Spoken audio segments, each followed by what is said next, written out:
नमस्कार, सत श्री अकाल दोस्तों। मैं रोहित गुप्ता, मेरे यूट्यूब चैनल रोहित क्लासेस में आपका तहे दिल से स्वागत है। दोस्तों, हम यहाँ आर्य कंपटीशन टाइम्स की पुस्तक भारतीय इतिहास जो UGC net paper second history के रिवीजन के लिए एक अति महत्वपूर्ण फैक्ट बुक है दोस्तों, जिसको आप लोगों को ज़रूर पढ़ना चाहिए। और इसका आज चैप्टर नंबर 15 पूर्व मध्यकाल 800 से 1200 ईस्वी जो है देखेंगे। ठीक है, तो वीडियो को स्टार्ट करने से पहले आप लोगों से अनुरोध है कि प्लीज़ यूट्यूब के सेटिंग में जाके जिन लोगों को मेरी वॉइस स्लो आ रही है वो प्लीज़ 1.5x या 2.0x कर ले, ताकि मेरी वॉइस जो है आप लोगों को फास्ट फॉरवर्ड में सुनाई दे और आप लोगों को आपके अनुसार ही उसे उपलब्ध हो।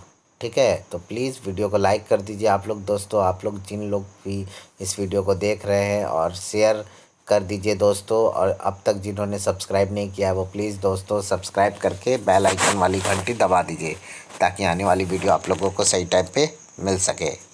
ठीक है, चलिए स्टार्ट करते हैं। लेसन नंबर 15 पूर्व मध्यकाल 800 ईस्वी से 1200 ईस्वी।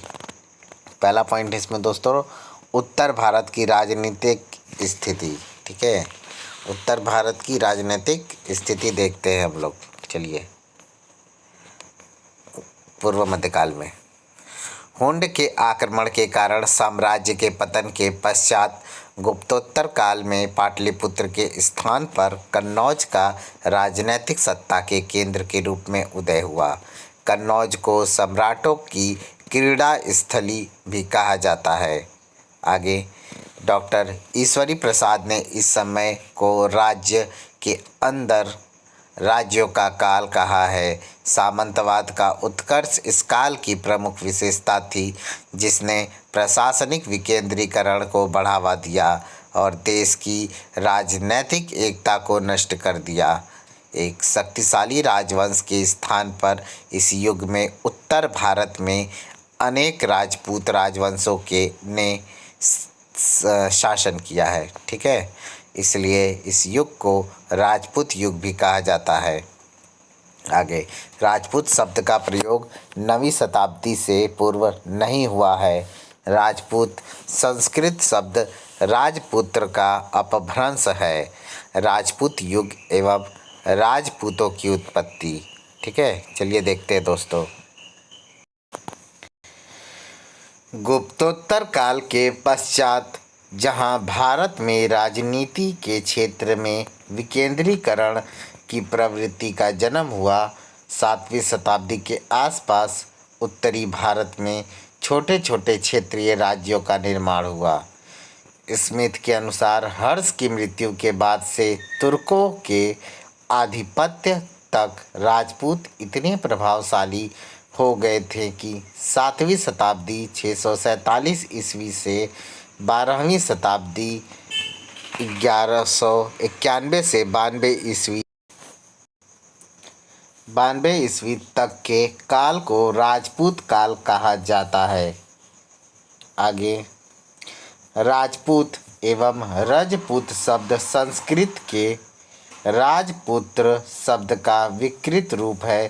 श्री जगदीश गहलोत के अनुसार पुस्तक राजपुताने का इतिहास 1937 ईस्वी मुसलमानों के आगमन या आक्रमण तक यहाँ के शासक क्षत्रिय कहलाते थे।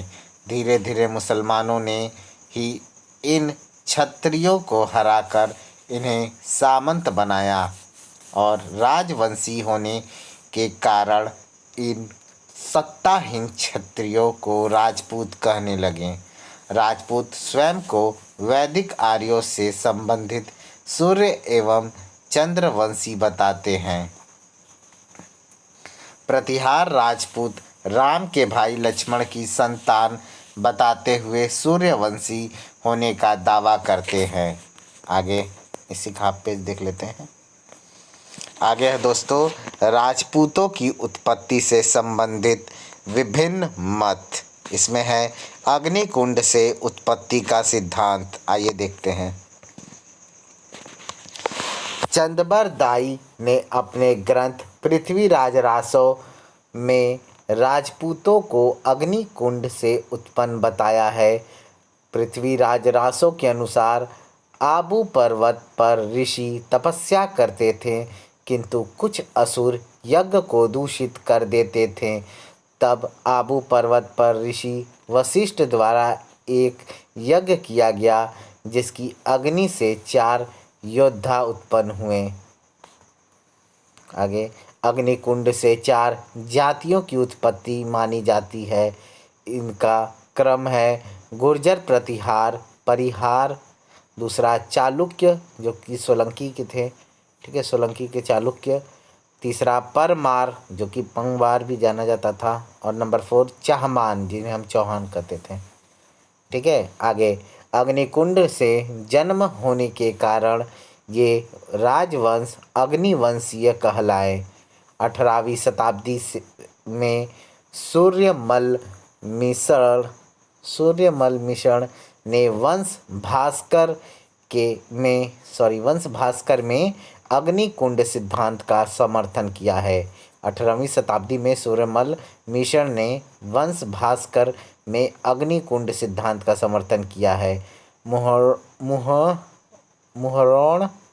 मुहरोर्थ, ठीक है, या मुहनौत भी बोल सकते हैं ना, मुहड़ौत सही है, मुहड़ौत नैणसी ने अपनी ख्यात नैणसी में अग्निवंशीय सिद्धांत का समर्थन किया है। आगे, विलियम क्रुक एवं कर्नल टॉट ने अप्रत्यक्ष रूप से इसका समर्थन करते हुए राजपूतों को विदेशी बताया है। आगे, कर्नल जेम्स टॉट ने अग्निकुंड के मत का प्रयोग अपने मत विदेशी उत्पत्ति की पुष्टि के लिए किया है। टॉट ने इस मत को समर्थन देते हुए कहा कि विदेशी जातियां शक, कुषाण, यूनानी, सीथियन, हुंड आदि को अग्नि संस्कार द्वारा शुद्ध करके उन्हें भारतीय समाज में शामिल कर लिया गया और वे ही लोग राजपूत कहलाए। आगे है खंडन। अग्निकुंड सिद्धांत का ओझा जी ने अग्नि पुराण ग्रंथ के अनुसार खंडन किया है। दशरथ शर्मा ने अग्निकुंड का सिद्धांत राजपूत चारण एवं भाटों की मानसिक कल्पना की उपज बताया है। डॉक्टर गोपीनाथ शर्मा ने इस मत का विरोध किया और चंदबरदाई की बात को काल्पनिक माना है। आगे है, डॉक्टर ईश्वरी प्रसाद ने इसे ब्राह्मणों का एक प्रतिष्ठित जाति की महत्ता निर्धारित करने का प्रयास कहा है, ठीक है। आगे देख लेते हैं। आगे हमारा नेक्स्ट पेज है दोस्तों, थोड़ा बड़ा कर लेते हैं। अब देखते हैं हम लोग ब्राह्मणों से कैसे उत्पत्ति है देखते हैं। सर्वप्रथम डॉक्टर भंडारकर ने चित्तौड़ एवं अचलेश्वर से प्राप्त शिलालेखों के आधार पर राजपूतों की उत्पत्ति नागर ब्राह्मणों से बताई है, ठीक है। घटियाला लेख मंदौर या जोधपुर से प्राप्त शिलालेख में प्रतिहारों को ब्राह्मण वंश का बताया गया है। किस वंश का? ब्राह्मण वंश का बताया गया है। इस शिलालेख के अनुसार प्रतिहार ब्राह्मण हरिश्चंद्र एवं उसकी पत्नी भद्रा, ठीक है, भद्रा नहीं, भ्रदा या मादरा की संतान थे, ठीक है, ये बताया गया है। आगे दोस्तों, बिजौलिया शिलालेख के अनुसार वासुदेव का उत्तराधिकारी सामंत वत्स गोत्रीय ब्राह्मण था। राजशेखर ब्राह्मण का विवाह अवंती सुंदरी के साथ होना चौहानों के ब्राह्मण होने का स्पष्ट प्रमाण है। डॉक्टर गोपीनाथ शर्मा के अनुसार मेवाड़ के गुहिलों को नागर जाति के ब्राह्मण गुहादत्त का वंशज बताया है। गुहादत्त का वंशज बताया है। आगे दोस्तों, ओझा जी के अनुसार महाराणा कुंभा ने जयदेव के गीत गोविंद की टीका रसिक प्रिया में स्वीकार किया है कि गुहिलोत नागर जाति के ब्राह्मण गुहादत्त की संतान थे। पिंगल सूत्रवृत्ति में भी राजपूतों यानी मेवाड़ के गुहिलों को ब्राह्मण से उत्पन्न बताया है, किंतु डॉक्टर दशरथ शर्मा ने तर्क सहित इस मत का खंडन किया है। क्या किया है? खंडन किया है। आगे हम लोग देखेंगे दोस्तों, राजपूतों की उत्पत्ति से संबंधित विभिन्न सिद्धांत क्या क्या थे। एक तरफ सिद्धांत है, दूसरे तरफ विद्वान है। चलिए देखते हैं।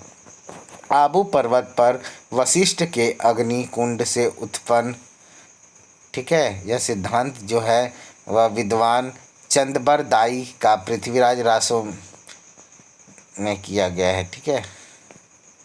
आगे नंबर 2, सब कुषाण एवं हुंड आदि विदेशी जातियों की संतान जो है कर्नल टॉट और ईश्वरी प्रसाद स्मिथ और कुक D.R. भंडारकर ने कहा है।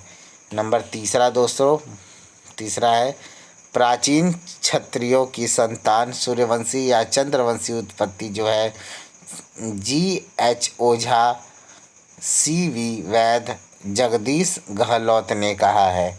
नंबर 4, सामाजिक आर्थिक प्रक्रिया की उपज जो है B.D. चट्टोपाध्याय ने कहा है। नंबर 5, प्राचीन आदिम जातियों गौड़, खरवार, भर आदि के वंशज जो है स्मिथ ने कहा है।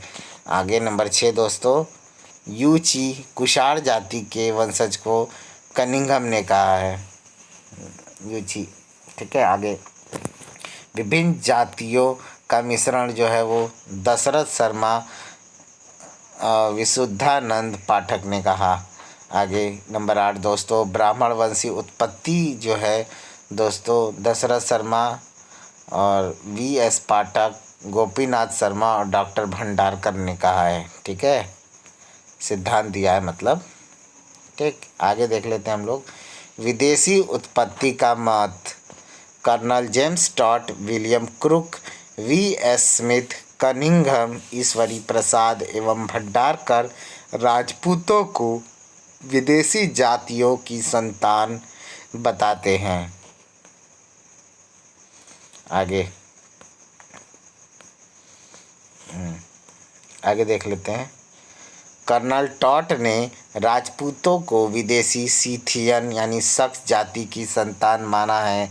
तर्क के समर्थन में टॉट ने दोनों जातियों राजपूत और सीथियन की सामाजिक एवं धार्मिक स्थिति की समानता को आधार बनाया है, क्योंकि राजपूतों की एवं इन विदेशी जातियों की कुछ परंपराएं हैं, जैसे सती प्रथा, अश्व पूजा, अश्वमेध यज्ञ, शस्त्र पूजा एवं सूर्य उपासना दोनों में समानता थी। मध्य एशिया से यूनानी शक, हुंड, यूची यानी कुषाण सभी विदेशी जातियां भारत आई और भविष्य में यह राजपूत कहलाईं। आगे इतिहासकार V.S. स्मिथ ने राजपूतों को हुंडों की संतान बताया है। इतिहासकार विलियम क्रुक एवं कनिंघम ने टॉट का समर्थन करते हुए राजपूतों के वंशजों का उद्भव शक कुषाणों के आक्रमण के समय माना है। कनिंघम ने 978 ईस्वी के बूंच गुर्जर ताम्रपत्र के आधार पर राजपूतों को यूची जाति यानी कुषाण की संतान माना है। आगे डॉक्टर भंडारकर ने चारों अग्नि वंशीय परमार, प्रतिहार, चौहान, चालुक्य को विदेशी सिद्ध करने का प्रयास किया है। डॉक्टर भंडारकर के अनुसार हुंड जाति के साथ भारत में एक और खज जाति का भी आगमन हुआ और गुर्जर इन्हीं खजों की संतान है, इसलिए गुर्जर प्रतिहार विदेशी है। आगे, कन्नौज के प्रतिहारों को राष्ट्रकूटों ने अपने अभिलेखों में तथा अरबों ने अपने यात्रा विवरणों में गुर्जर बताया है। आगे, राजौर अभिलेख में प्रतिहारों की एक शाखा को गुर्जर कहा गया है। अतः गुर्जर 5वीं शताब्दी में हुंडों के साथ भारत में प्रविष्ट हुए। मनुस्मृति में शकों को व्रात क्षत्रिय कहा गया है। आगे, प्राचीन क्षत्रियों की संतान देखते हैं। प्राचीन क्षत्रियों की संतान डॉक्टर गौरी शंकर हीराचंद्र ओझा पुस्तक राजपूताने का प्राचीन इतिहास 1925 ईस्वी के अनुसार राजपूत प्राचीन वैदिक क्षत्रियों की संतान थे। C.M. वैद्य ने भी ओझा का समर्थन करते हुए राजपूतों को वैदिक क्षत्रियों की संतान कहा है। ठीक है। आगे, नधरण से प्राप्त एक शिलालेख के अनुसार महाकाव्य काल के राम एवं कृष्ण क्षत्रिय थे। अतः राजपूत भी वैदिक आर्यों की संतान हैं। आगे, मनुस्मृति में राजपूतों को ब्रह्मा की संतान बताया है। ऋग्वेद के 10वें मंडल के पुरुष सूक्त में राजपूतों यानी क्षत्रियों को ब्रह्मा की भुजाओं से उत्पन्न बताया गया है। सूर्यवंशी एवं चंद्रवंशी। आइए देखते हैं। श्री जगदीश सिंह गहलोत के अनुसार राजपूतों के राजवंश वैदिक एवं पौराणिक काल में राजन्य क्षत्रिय आदि नाम से प्रसिद्ध सूर्य एवं चंद्रवंशी क्षत्रियों की संतान थे। यह ना तो विदेशी हैं और ना ही अनार्यों के वंशज। डॉक्टर दशरथ शर्मा ने पुस्तक राजस्थान थ्रू द एजेज, ठीक है, ages, Rajasthan to the ages किसकी है? दशरथ शर्मा की। ठीक है, याद रखिएगा। दशरथ शर्मा ने पुस्तक राजस्थान थ्रू द एजेज राजपूतों को क्या कहा है देखते हैं। राजपूतों को सूर्यवंशी एवं चंद्रवंशी स्वीकार करते हुए उन्हें आर्यों की संतान एवं भारत का मूल निवासी माना है। आगे, ओझा ने अग्निवंशीय मत का खंडन करते हुए राजपूतों को सूर्यवंशी तथा चंद्रवंशी बताते हुए उन्हें विशुद्ध प्राचीन क्षत्रियों का वंशज कहा है। अग्नि पुराण के अनुसार चंद्रवंशी कृष्ण एवं अर्जुन, सूर्यवंशी राम एवं लव कुश के वंशज ही राजपूत थे। आगे, हर्षनाथ अभिलेख सीकर में चौहानों को सूर्यवंशी बताया है। वंशावलियों में राठौरों को सूर्यवंशी, यादवों एवं भाटियों को चंद्रवंशी बताया है। मिश्रित उत्पत्ति का सिद्धांत देखते हैं। Doctor B.D. चट्टोपाध्याय ने राजपूतों की उत्पत्ति के संबंध में एक नया सिद्धांत ब्रह्मा क्षत्र सिद्धांत प्रस्तुत किया है। ब्रह्मा क्षत्र सिद्धांत प्रस्तुत किया है। इसके अनुसार राजपूत मिश्रित जातियों के संतान थे। दशरथ शर्मा, V.S. पाठक एवं V.N. पाठक का मानना है कि राजपूत जाति में कई क्षत्रियेतर वर्ण भी शामिल थे। पृथ्वीराज रासो में 36 राजपूत कुलों का उल्लेख मिलता है। कुमारपाल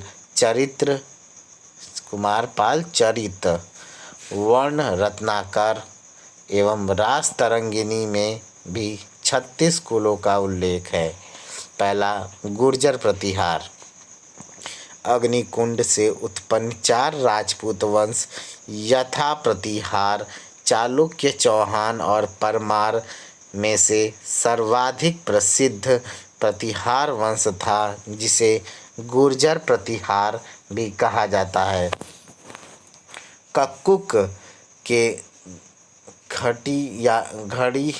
घटियाले कक्कुक के घटियाले अभिलेख में प्रतिहारों को ब्राह्मण बताया गया है। पुलकेशिन द्वितीय के ऐहोल अभिलेख में गुर्जर जाति का सर्वप्रथम उल्लेख हुआ है एवं बाण के हर्षचरित में भी गुर्जर जाति का उल्लेख मिलता है।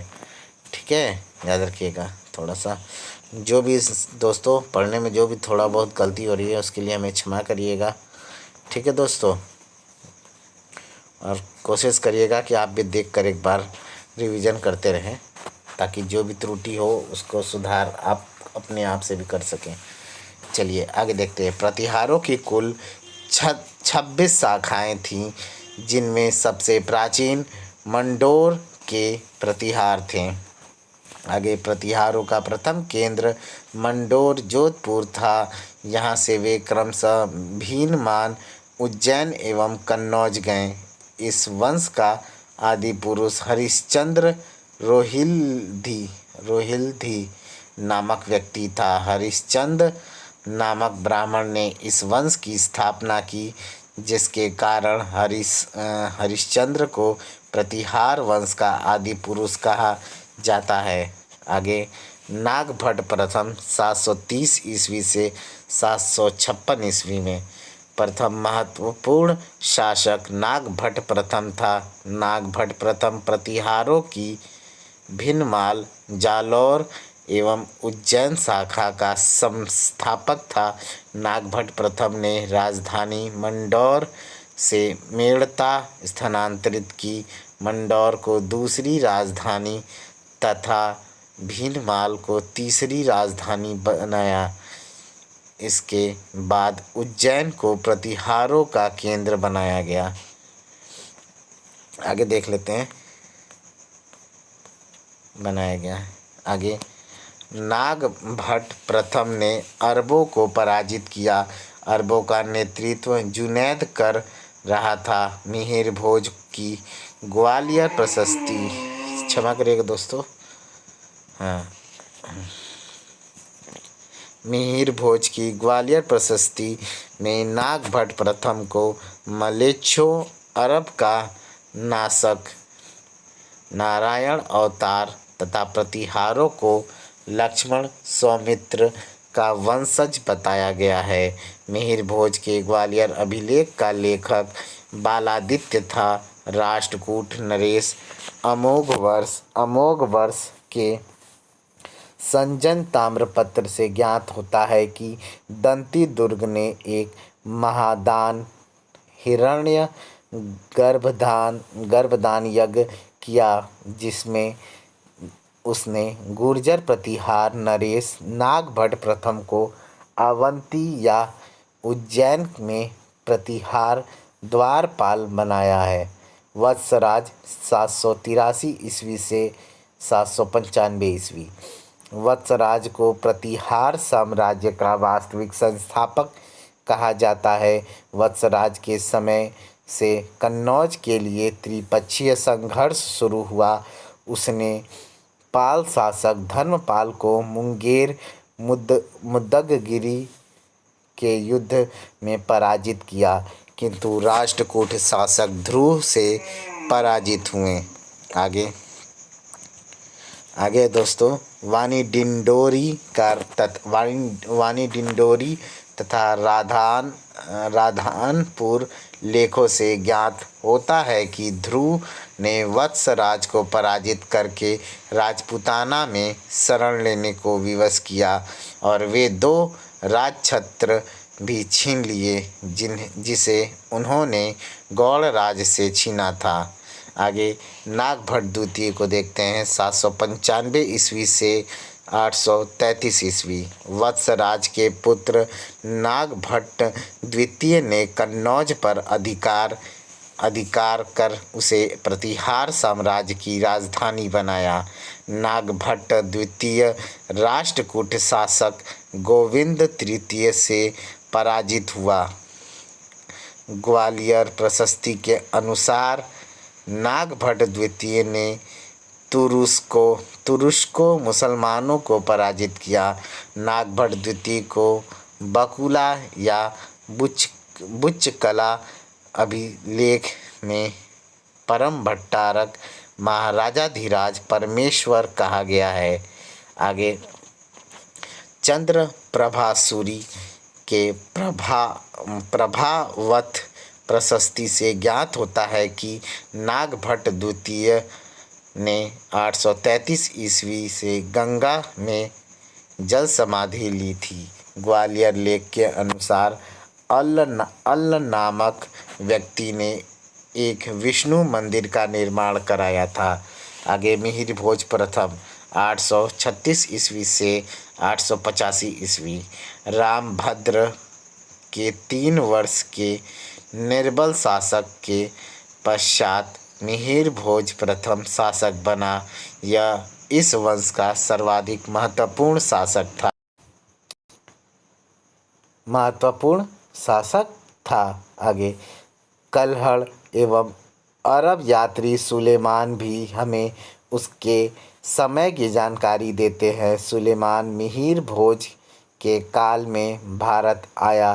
अरब यात्री सुलेमान कहता है कि मिहिर भोज के पास विशाल अश्व सेना है और वह इस्लाम का बड़ा शत्रु है। उसका साम्राज्य समृद्ध है, जिसमें सोने चांदी की बहुत सी खानें हैं। राज्य चोरी डकैती से मुक्त है। आगे देख लेते हैं, थोड़ा छोटा करते हैं। अब ठीक है, चोरी डकैती से मुक्त है। आगे शून्य का प्रथम अभिलेखीय प्रमाण मिहिर भोज यानी भोज प्रतिहार के ग्वालियर अभिलेख से मिलता है। मिहिर भोज पाल नरेश देवपाल व राष्ट्रकूट शासक अमोघ वर्ष प्रथम के सामंत ध्रुव से पराजित हुआ। ठीक है, ध्रुव से पराजित हुआ। मिहिर भोज पाल नरेश देवपाल व राष्ट्रकूट शासक अमोघ वर्ष प्रथम के सामंत जो थे ध्रुव, उससे वह पराजित होता है। ठीक है, आगे मिहिर भोज ने पाल शासक देवपाल की मृत्यु के बाद उसके उत्तराधिकारियों विग्रहपाल एवं नारायणपाल को पराजित किया। राष्ट्रकूट वंश के अमोध वर्ष एवं कृष्ण द्वितीय मिहिर भोज के समकालीन थे। कृष्ण द्वितीय को मिहिर भोज ने नर्मदा तट पर पराजित किया। भोज वैष्णव धर्म का अनुयायी था। उसने आदि वराह ग्वालियर अभिलेख तथा प्रभास दौलतपुर अभिलेख आदि उपाधियां धारण की। आगे भोज ने आदि वराह द्रम नामक सिक्का भी चलाया। इसके एक तरफ वराह की आकृति होती थी। आगे दोस्तों महेंद्रपाल प्रथम 885 ईस्वी से 910 ईस्वी। मिहिर भोज के पश्चात उसका पुत्र महेंद्रपाल प्रथम शासक बना। प्रसिद्ध विद्वान राजशेखर महेंद्रपाल प्रथम के राजगुरु थे। राजशेखर ने कर्पूर मंजरी, बाल रामायण, बाल भारत, प्रचंड पांडव, विदशाल भंजिका, ये सभी नाटक हैं इनके। ठीक है, आगे काव्य मीमांसा, हर विलास और भुवन कोश, ये 3 जो हैं इनके वह काव्य ग्रंथ हैं। ठीक है, ऊपर वाले दोस्तों जो थे उनके नाटक थे और ये जो हैं 3 ठो और ये इनके काव्य ग्रंथ हैं। ठीक है, आदि ग्रंथों की रचना की है। कर्पूर मंजरी प्राकृत भाषा में लिखा गया है। अन्य सभी रचनाएं जो हैं संस्कृत में हैं। भुवन कोश काव्य मीमांसा का 19वां अध्याय है, जो कि अप्राप्त अप्राप्त हैं। भुवन कोश की विषय वस्तु भूगोल है। राजशेखर ने कर्पूर मंजरी की रचना अपनी पत्नी अवंती सुंदरी के आग्रह पर की थी। ठीक है। आगे, ब्राह्मण राजशेखर ने क्षत्रिय कन्या अवंती सुंदरी से विवाह किया था।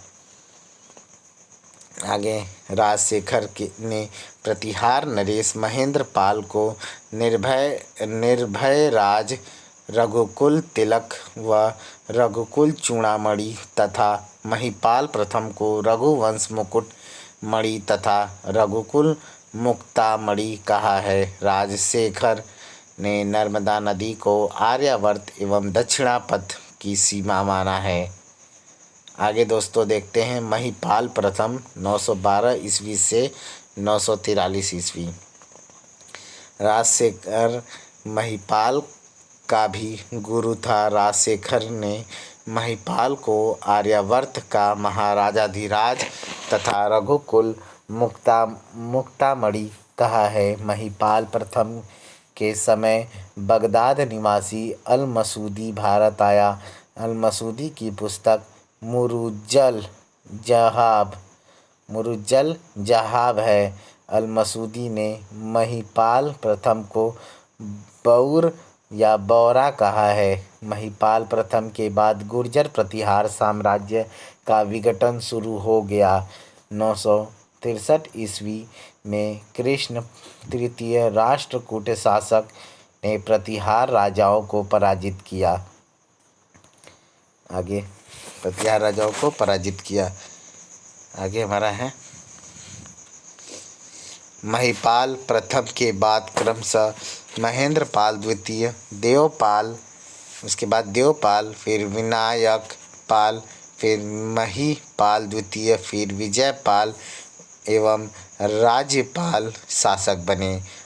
महमूद गजनवी ने 1018 ईस्वी में निर्बल प्रतिहार शासक राज्यपाल को तथा 1019 ईस्वी में उसके पुत्र त्रिलोचन पाल को पराजित किया। महमूद गजनवी से पराजित होकर राज्यपाल ने कन्नौज छोड़कर बारी को राजधानी बनाया। ठीक है। आगे, प्रतिहारों के सामंत गुजरात के चालुक्य जेजाक भुक्ति के चंदेल, ग्वालियर के कच्छप घात, डाहल के कलचूरी, मालवा के परमार व साकनभरी के चौहान, गढ़वाल आदि स्वतंत्र हो गए। ठीक है। आगे, इस वंश का अंतिम शासक जो था यशपाल 1036 ईस्वी में था। अल मसूदी, सुलेमान व अबू जैद आदि अरब यात्रियों ने गुर्जर प्रतिहारों को जुज्र कहा है।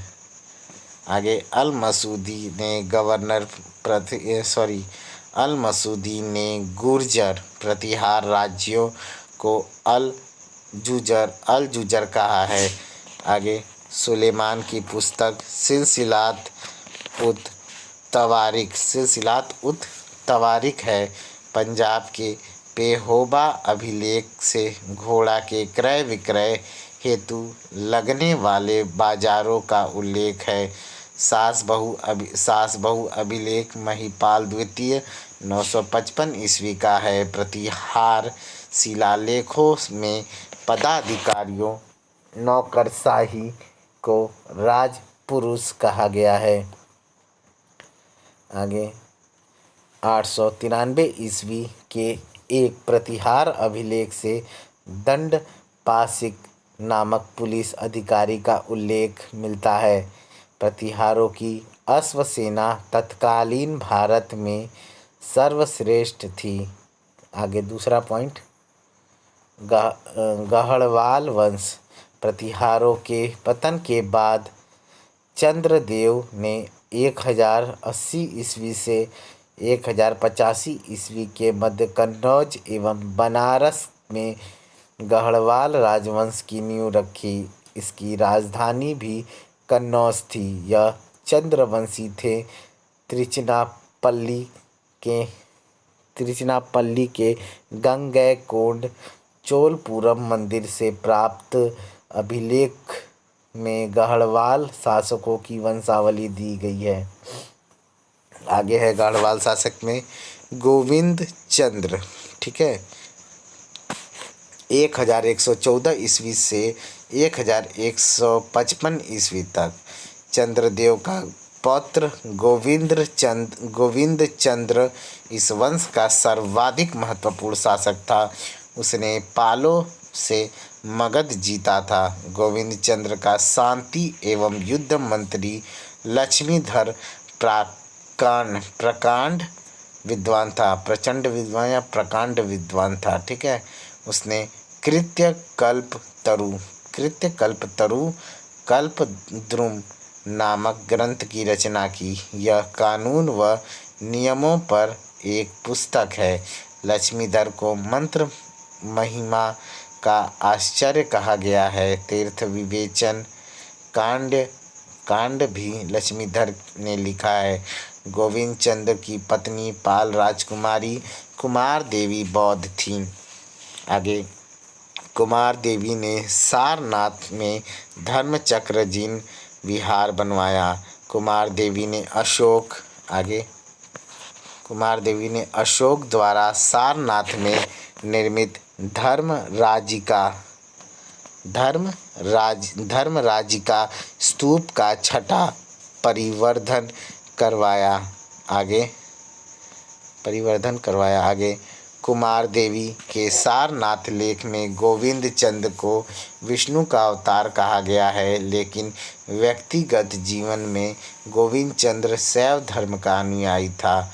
गढ़वाल वंश का गोविंद चंद्र स्वयं बड़ा विद्वान था। उसने विविध विद्या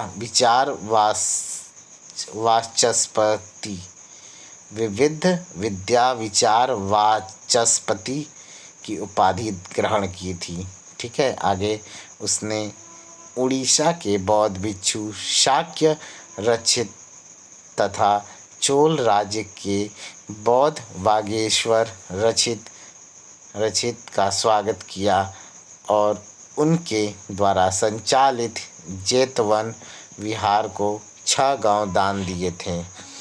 आगे गोविंद चंद्र ने कलचूरी सिक्कों की नकल पर बैठी हुई लक्ष्मी शैली के सोने, चांदी एवं तांबे के सिक्के चलाए। आगे इससे पूर्व गढ़वालों के सिक्के सोने के नहीं थे। गोविंद चंद्र गढ़वाल के 800 स्वर्ण सिक्के 1887 ईस्वी में उत्तर प्रदेश में बहराइच जिले के ननपारा स्थान से मिले हैं। सिक्कों से 4 भुजाओं वाली लक्ष्मी की बैठी हुई आकृति मिली है। आगे दोस्तों, गोविंद चंद्र के पुत्र विजय चंद्र 1155 ईस्वी से 1170 ईस्वी के समय दिल्ली के क्षेत्र पर चौहानों ने अधिकार कर लिया। विजय चंद्र ने जौनपुर में अटाला देवी के मंदिर का निर्माण करवाया। बाद में 14वीं सदी में मुसलमानों ने यहाँ अटाला देवी मस्जिद का निर्माण कराया। आगे हम देखेंगे दोस्तों जयचंद्र हम बोल रहे हैं, नहीं जयचंद्र है, ठीक है। 1170 ईस्वी से 1194 ईस्वी। जयचंद्र इस वंश का अंतिम शक्तिशाली शासक था। इसकी पुत्री संयोगिता का अपहरण दिल्ली व अजमेर के चौहान शासक पृथ्वीराज तृतीय ने किया था। यह घटना चौहान व गढ़वाल वंश के मध्य शत्रुता का कारण बनी। जयचंद्र का कमौली अभिलेख बनारस से प्राप्त ताम्रपत्र अभिलेख है। जयचंद्र ने राजसूय यज्ञ भी किया। 1194 ईस्वी में वह चंदावर के युद्ध में मोहम्मद गौरी द्वारा पराजित हुआ व मारा गया।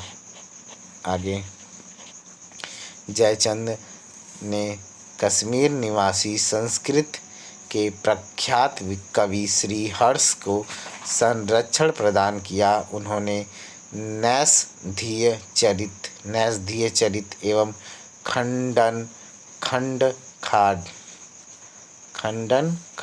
खाद की रचना की। ठीक है। विद्यापति ने पुरुष परीक्षा नामक नाट्य लिखा। फतेहपुर के असनी में जयचंद का राजकोषागार था। जयचंद ने स्वयं रंभा मंजरी नाटक लिखा है। जयचंद को दलपुंगल भी कहा गया है क्योंकि उसकी विशाल सेना सदैव विचरण करती रहती थी। आगे है, हरिश्चंद्र इस वंश का अंतिम शासक था। गढ़वाल शासकों की मुहरों पर गरुड़ की आकृति है तथा सॉरी दोस्तों, डॉग लोग आज भी भौंकने लगे, चलिए कोई नहीं। गरुड़ की आकृति है तथा इनके अभिलेखों, अरे कहाँ गया रे बाबा, हाँ तो हम कहाँ थे, हाँ यहाँ पे थे। इनके अभिलेखों, ठीक है, आगे देखते हैं। इनके अभिलेखों में इन्हें परम माहेश्वर कहा गया है। ठीक है, आगे देखते हैं। थोड़ा रोटेट हो गया था, कोई नहीं दोस्तों, चलिए आगे देखते हैं। गढ़वाल शासकों ने मुस्लिम व्यापारियों पर तुरुस्क दंड या मलकर नामक कर लगाया।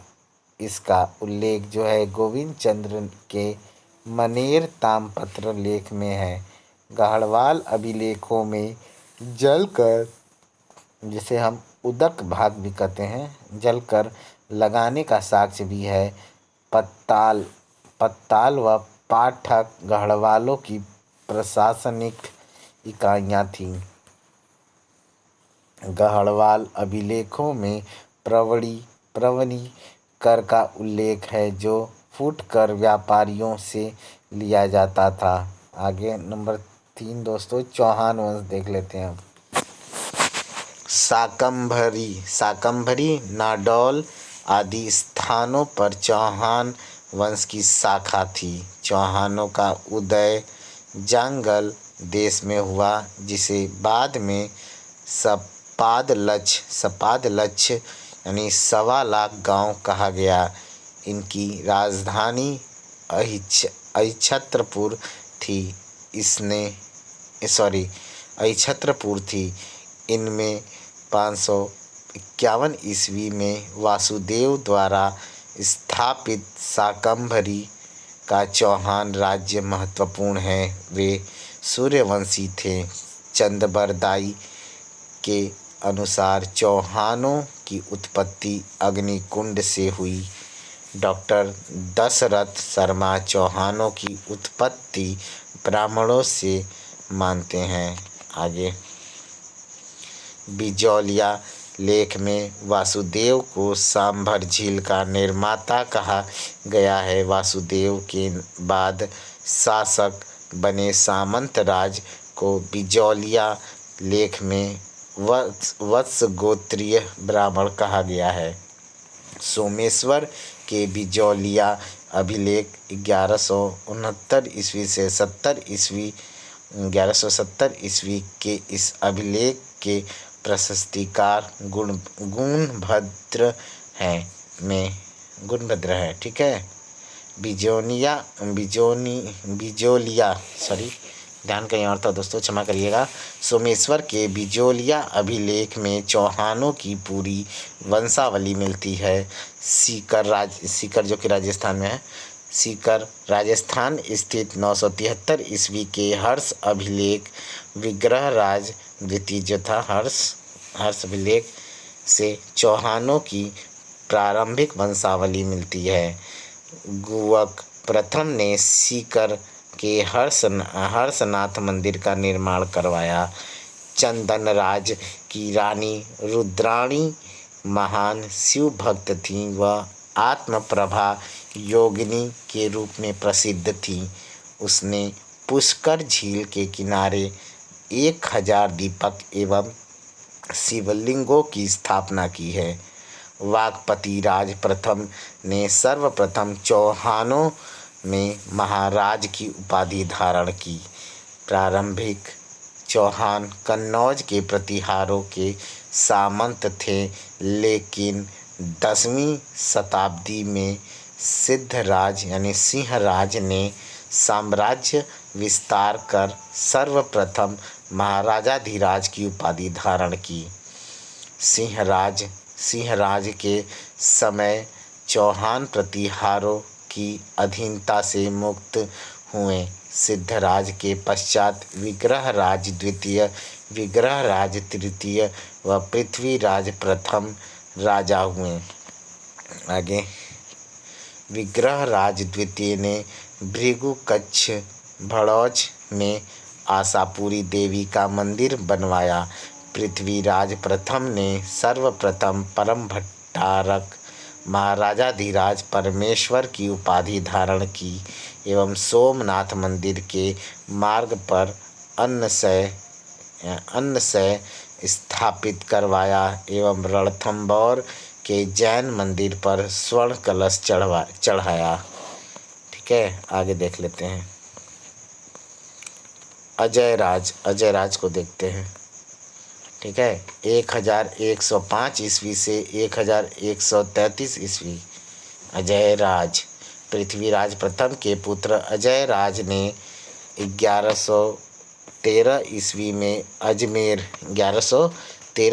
में अजमेर यानी अजय मेरू नगर की स्थापना की व इसे अपनी राजधानी बनाई तथा गड़बीठली यानी तारागढ़ दुर्ग की स्थापना भी की। ठीक है, थोड़ा बड़ा कर लेते हैं अब। ठीक है, स्थापना की। श्री सोममल देवी चौहान शासक अजयराज यानी अजयपाल की रानी थी, जिसके रजत सिक्के मिलते हैं। आगे अजयराज के काल को चौहानों के साम्राज्य निर्माण का काल कहा जाता है। अजमेर में उसने एक विशाल टकसाल गृह की स्थापना की है। और ठीक है, अर्णोराज के बारे में पढ़ते हैं। 1133 ईस्वी से 1153 ईस्वी। अर्णोराज अजयराज के बाद अर्णोराज राजा बना। अर्णोराज ने मालवा के परमार शासक नरवर्मा को पराजित किया एवं पुष्कर में वराह मंदिर तथा अजमेर में आनासागर झील का निर्माण करवाया। आगे अर्णोराज ने अपनी पुत्री जलहड़ का विवाह जो है कुमारपाल से किया, जबकि जय सिंह सिद्धराज की पुत्री कांचन देवी से स्वयं अर्णोराज ने विवाह किया। अर्णोराज के समय धर्मबोध, सूरी एवं देवबोध प्रसिद्ध विद्वान थे। विग्रहराज चतुर्थ अजयराज का पौत्र विग्रहराज चतुर्थ अथवा बिसल देव 1153 ईस्वी से 1163 ईस्वी चौहान वंश का सर्वाधिक महत्वपूर्ण एवं शक्तिशाली शासक था। विग्रहराज कवि एवं लेखक भी था। उसे जयानक भट्ट ने कवि बांधव भी कहा है। उसने संस्कृत में हरकेली नाटिका की रचना की। इस नाटक के कुछ अंश 2.5 दिन का झोपड़ा की दीवारों पर उत्कीर्ण हैं। आगे उसके दरबार के कवि सोमदेव ने ललित विग्रहराज नाटक की रचना की। उसने अजमेर में एक संस्कृत विद्यालय की स्थापना की। इसकी दीवारों पर हरकेली नाटिका व ललित विग्रहराज उत्कीर्ण करवाए। कालांतर में इल्तुतमिश ने इसे तोड़ डाला व इसकी सामग्री से 2.5 दिन का झोपड़ा नामक मस्जिद बनवाई। आगे, विग्रहराज चतुर्थ का काल चौहानों का स्वर्ण काल कहलाता है। इसके समय चौहान साम्राज्य का सर्वाधिक विस्तार हुआ। बिसलदेव ने तुर्क शासक खुसरू शाह को पराजित किया। प्रबंध कोश में बिसलदेव को तुरुस्क तुरुस्कजीत कहा गया है। ठीक है, बिसलदेव को। आगे, तुरुस्कजीत। आगे, बिसलदेव ने तोमर वंश के तनवर को पराजित करके ढिल्लिका यानी दिल्ली एवं असिका यानी हांसी पर अधिकार किया। आगे, बिसलदेव के बाद क्रमशः अपर गांगेय 1164 से 65 ईस्वी एवं पृथ्वीराज द्वितीय जो है 1165 से 1169 ईस्वी तक शासक बने। आगे हम देखते हैं पृथ्वीराज तृतीय। 1177 ईस्वी में सोमेश्वर का पुत्र पृथ्वीराज तृतीय शासक हुआ, जिसे इतिहास में राय पिथौरा भी कहा गया है। इसने चंदेल शासक आगे देखते हैं थोड़ा सा, ये बार बार रोटेट। तो हम यहीं थे। इसने चंदेल शासक, ये रोटेट हो जा रहा है, इसकी वजह से दिक्कत हो रहा है, कोई नहीं। चंदेल शासक कौन थे? परमर्दी देव को 1182 ईस्वी में तुमुल के युद्ध में पराजित किया, जिसमें परमर्दी देव के प्रसिद्ध सेनापति आल्हा और उदल मारे गए। पृथ्वीराज तृतीय ने पंजुन राय को महोबा का अधिकारी नियुक्त किया। जगनिक ने आल्हा खंड लिखा है। आगे, शाकंभरी को सांभर या सपादलच भी कहते हैं। ठीक है। आगे, इसमें 1.25 लाख गांव होने के कारण इसे सपादलच कहा जाता है। पृथ्वीराज तृतीय की माता कर्पूर देवी जो त्रिपुरी के कलचुरी राजा अचल राज की पुत्री थी, 1 वर्ष के लिए प्रधानमंत्री कैम्बास की सहायता से पृथ्वीराज तृतीय की संरक्षिका बनी। ठीक है। पृथ्वीराज चौहान का प्रधानमंत्री कदम्बवास यानी कैम्बास सभाव्यास कहलाता था। पृथ्वीराज तृतीय को हिंदू गौरव का अंतिम सूर्य कहा जाता है। ठीक है। उसने दल पुंगल विश्व विजेता की उपाधि धारण की। भूनेक मल पृथ्वीराज तृतीय का सेनापति था। पृथ्वीराज तृतीय के चचेरे भाई नागा अर्जुन विग्रहराज चतुर्थ के पुत्र एवं अपर गांगे के छोटे भाई ने पृथ्वीराज के विरुद्ध विद्रोह कर दिया। 1182 ईस्वी में गुड़गांव हिसार के आसपास भंडानको का दमन किया गया। ठीक है। आगे, पृथ्वीराज तृतीय ने 1187 ईस्वी में गुजरात के चालुक्य शासक भीम द्वितीय से भी युद्ध किया। तराई के प्रथम युद्ध से पहले गौरी ने चौहान सीमा में स्थित तबरहिंद भटिंडा, जिसे हम बोलते थे तबरहिंद को, पर अधिकार करके वहां काजी जियाउद्दीन को नियुक्त किया। आगे आता है पृथ्वीराज चौहान का दोस्तों इम्पोर्टेंट लाइन आप देखिए। 1191 ईस्वी में तराई के प्रथम युद्ध में पृथ्वीराज तृतीय ने मोहम्मद गौरी को पराजित किया, किंतु 1192 ईस्वी में तराइन के द्वितीय युद्ध में पृथ्वीराज पराजित हुआ तथा उसे बंदी बनाने के बाद हत्या कर दी गई। पृथ्वीराज तृतीय तराइन के युद्ध में नाट्यरंभा नामक घोड़े पर सवार था। ठीक है। दोस्तों पृथ्वीराज चौहान पर एक मूवी भी आ चुकी है, मतलब पहले से ही आ चुकी है। शायद उस समय उसमें एक्टिंग किए थे, अक्षय कुमार बने थे पृथ्वीराज। ठीक है, तो प्लीज़ आप लोग दोस्तों ज़रूर उस मूवी को देखिएगा। कुछ ना कुछ तो आपको नॉलेज ज़रूर मिलेगा उससे। ठीक है, बहुत सारी मूवियाँ देखते हैं आप लोग दोस्तों, हिस्टोरिकल मूवी आप लोग प्लीज़ मत छोड़ा करिए। ठीक है, उससे हमारी भारतीय संस्कृति और हमारे इतिहास में मतलब क्या पास्ट में हमारे क्या हुआ था वो सब की जानकारी हमें प्राप्त होती है। इसलिए बहुत सारी ऐसी हिस्टोरिकल मूवी हैं जिन्हें ना छोड़ा करिए, देखा करिए ज़रूर। ठीक है दोस्तों, चलिए आगे बढ़ते हैं।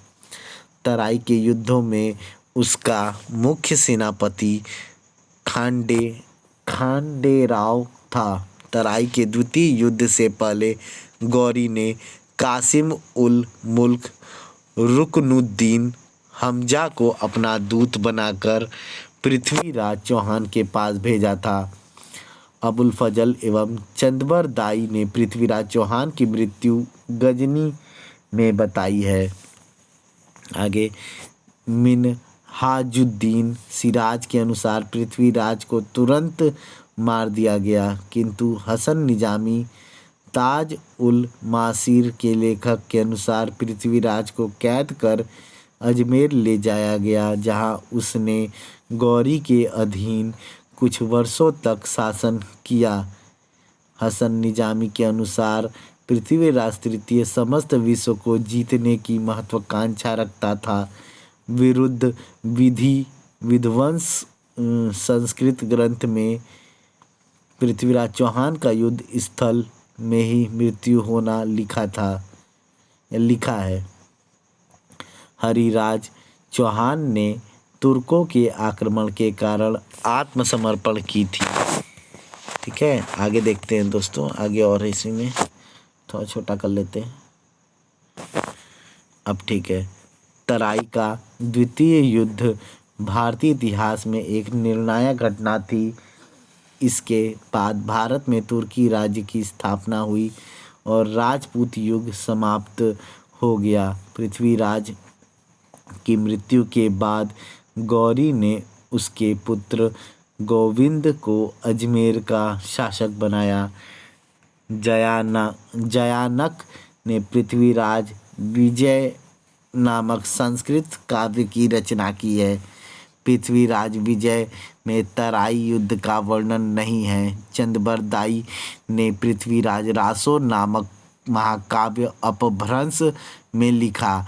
पृथ्वीराज तृतीय के दरबार में जयानक चंदबर दाई पिंगल भाषा के कवि विश्वरूप वागीश्वर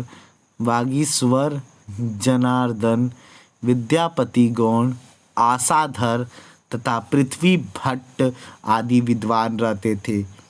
ठीक है, आगे देखते हैं। आगे दोस्तों, नयन चंद्र सूरी के हमीर महाकाव्य से चौहान वंश के इतिहास की जानकारी मिलती है। दशरथ शर्मा की पुस्तक अर्ली चौहान डायनेस्टी चौहान वंश पर प्रसिद्ध पुस्तक है। ठीक है दोस्तों, तो इस प्रकार से चौहान वंश हमारा समाप्त होता है। आगे हम दोस्तों चंदेल वंश पढ़ेंगे। ठीक है, चलिए दोस्तों, वीडियो लंबा हो जाएगा। ठीक है, इस वजह से वीडियो को यहीं पे हम लोग समाप्त करते हैं, ताकि जो है वीडियो शॉर्ट रहेगा तो अपलोड करने में भी दोस्तों कोई समस्या नहीं होती है। ठीक है, अपलोड भी ईजी हो जाता है। कोई बात नहीं, इसका सेकंड वीडियो हम लोग ला देंगे दोस्तों। सेकंड वीडियो में दोस्तों हम लोग पार्ट 2 इसका लाएंगे। ठीक है, इसी लेसन का पार्ट 2, और फिर आगे भी बहुत सारे पॉइंट्स आएंगे इसमें। 2-3 और वीडियो बनेंगे इसके बाद। ठीक है, तो वीडियो को यहीं समाप्त करते हैं। थैंक यू फॉर वॉचिंग दोस्तों। प्लीज़ वीडियो को लाइक कर दीजिएगा। चैनल को अब तक जिन्होंने सब्सक्राइब नहीं किया है, प्लीज़ वो चैनल को सब्सक्राइब कर देंगे, और बेल आइकन प्रेस करना दोस्तों कोई नहीं भूलेगा। Okay, thank you so much. Thank you for watching. Bye bye, good night, have a good day.